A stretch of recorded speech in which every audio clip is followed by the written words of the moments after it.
soit avec vous. Et avec votre esprit. Évangile de Jésus-Christ selon saint Matthieu. Gloire à toi, Seigneur. En ce temps-là, Jésus disait à ses disciples, vous êtes le sel de la terre. Mais si le sel devient fade, comment lui rendre de la saveur? Il ne vaut plus rien, on le jette dehors et il est piétiné par les gens. Vous êtes la lumière du monde.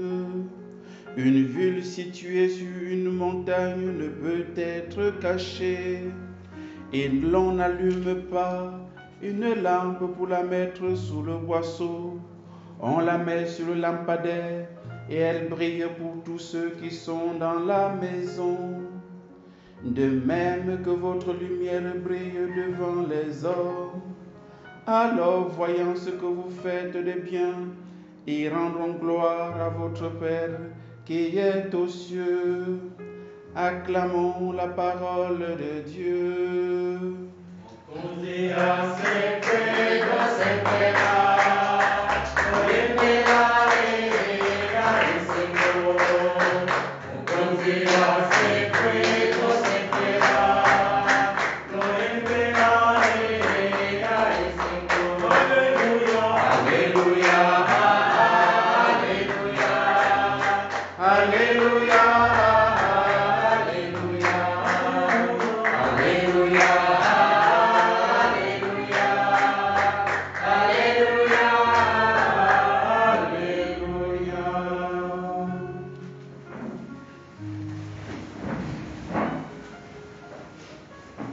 Aujourd'hui, nous avons une des définitions du chrétien.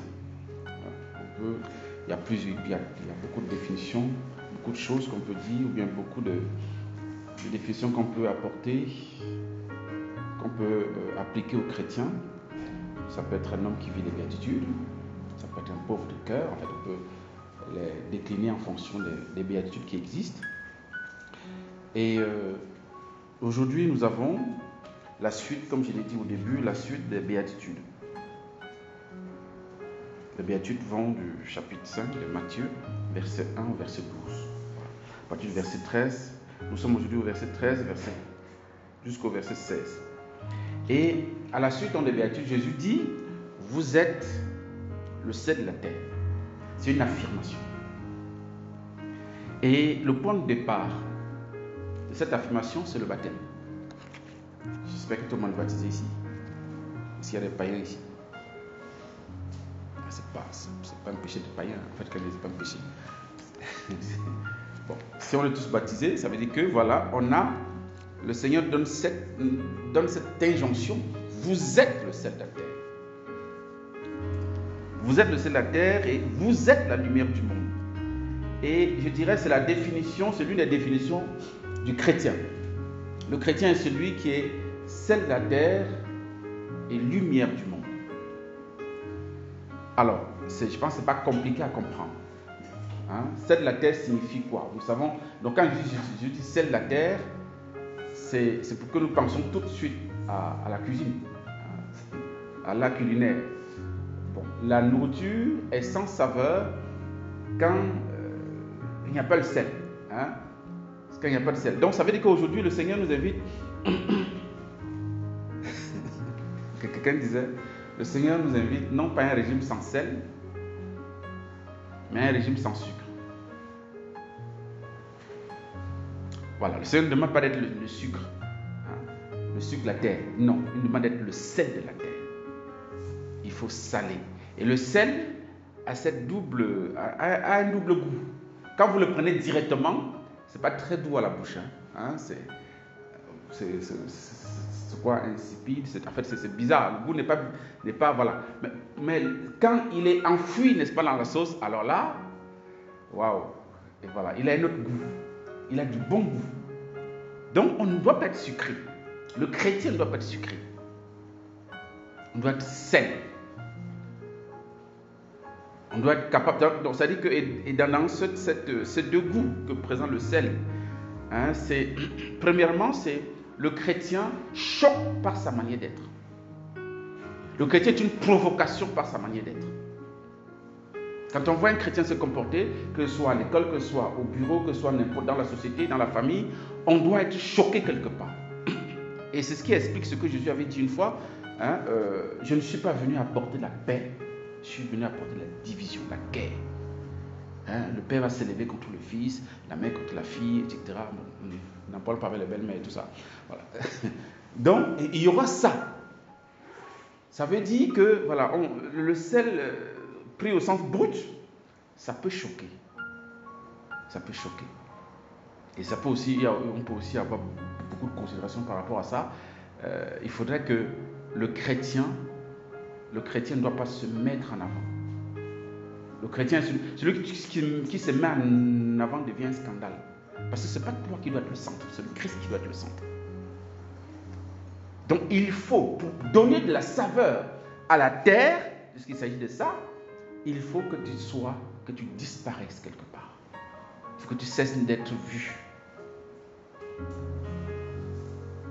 Le sel, c'est ce que le sel fait. Pour donner de la saveur à la nourriture, le sel accepte de disparaître.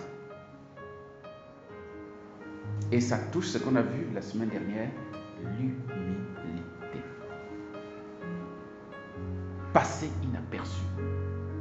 Mais être un ferment, étant à l'intérieur, être un ferment qui fait lever la pâte. Disparaître dans la sauce, dans la nourriture, pour donner du goût à la nourriture.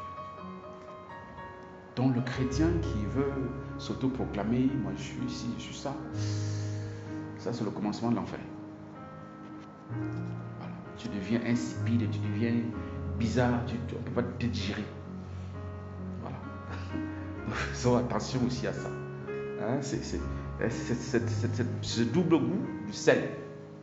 Donc nous sommes appelés, le Seigneur nous invite vraiment à travailler cette dimension-là, cette dimension de la petitesse, de l'humilité, d'enfouissement. Ne prétendons jamais que nous sommes ici, nous sommes cela. Voilà.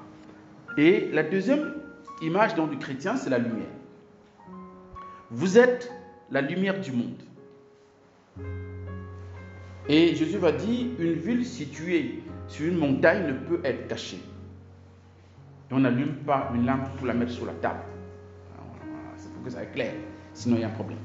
Voilà. Cela montre aussi que le chrétien est celui qui doit, tout en étant sel, c'est-à-dire disparaître et qui apporte le goût, mais doit être lumière. Lumière non pas qu'en se présentant, non. Tout simplement par sa manière d'être, son attitude, son comportement. Il doit être lumière. C'est pourquoi la vie chrétienne ne peut pas être privée. Ça c'est un peu, en Europe c'est un peu ça, hein. Ils ont un peu ça, n'est-ce pas, non, on doit mettre ça là, on doit régler, ça c'est personnel, c'est privé, il ne faut pas montrer que tu es chrétien, il faut taire que tu es chrétien, il faut, voilà.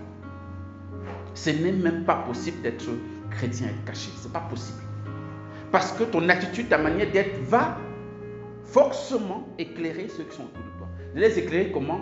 Il va les amener à se poser des questions sur ta manière d'être. Tu n'es pas comme eux.